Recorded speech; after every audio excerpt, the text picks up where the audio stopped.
Bismillahirrahmanirrahim. Assalamualaikum warahmatullahi wabarakatuh. Perkenalkan, nama saya Ririn Fajin Syafira dari jurusan Pengembangan Masyarakat Islam.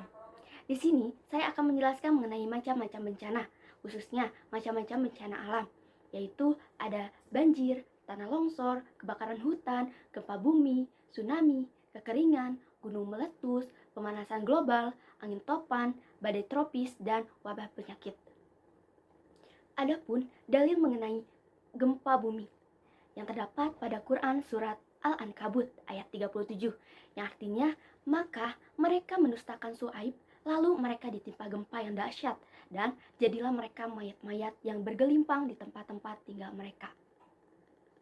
Dijelaskan pula oleh ahli kitab, yaitu Syekh Profesor Dr. Imad Huzair Hafiz, atau Profesor Fakultas Al-Quran Universitas Islam Madinah, dalam kitab Al-Madinah Al-Munawwarah, yaitu gempa yang disebabkan teriakan malaikat Jibril, lalu mati tergeletak, tertelungkup di atas tanah di negeri atau di rumah-rumah, seperti burung-burung yang mati. Selanjutnya, ada dalam Quran surat Al-Waqiah ayat 4, yang artinya, apabila bumi digoncangkan sedahsyat-dahsyatnya. Tafsir dari ayat tersebut yang dijelaskan oleh ahli tafsir yang sama, yakni bergoncang hingga segala yang ada di atas hancur dan runtuh, baik itu gunung maupun yang lainnya. Nah, setelah kita mengetahui dalil dari bencana tersebut, kita juga harus mengetahui pentingnya mitigasi bencana. Mitigasi bencana merupakan suatu aktivitas yang berperan sebagai tindakan pengurangan dampak bencana, atau usaha-usaha yang dilakukan untuk mengurangi korban ketika bencana terjadi, baik korban jiwa maupun harta. Secara geografis dan geologis, wilayah Indonesia adalah rawan bencana.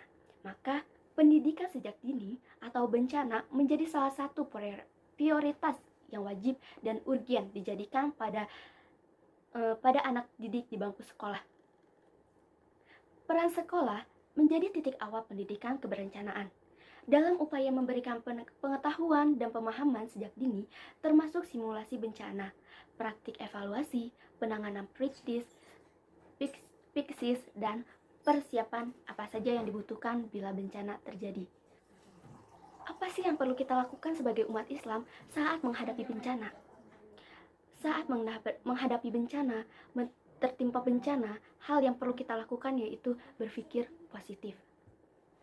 Berpikir positif ketika menghadapi bencana merupakan sikap yang baik dan mendekatkan diri kepada pemahaman yang lebih arif.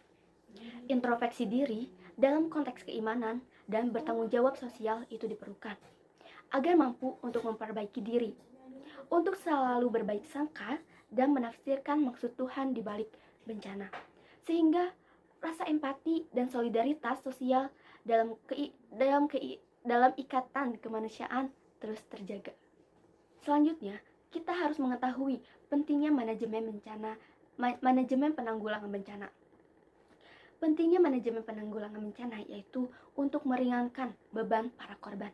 Dengan kita mempelajarinya, maka kita dapat mengetahui upaya dan proses apa saja yang harus dilakukan dalam menghadapi bencana. Dengan manajemen yang baik, sangat penting dalam mengatur dan mengarahkannya. Demikian yang bisa saya sampaikan. Mohon maaf apabila banyak kekurangannya. Wassalamualaikum warahmatullahi wabarakatuh.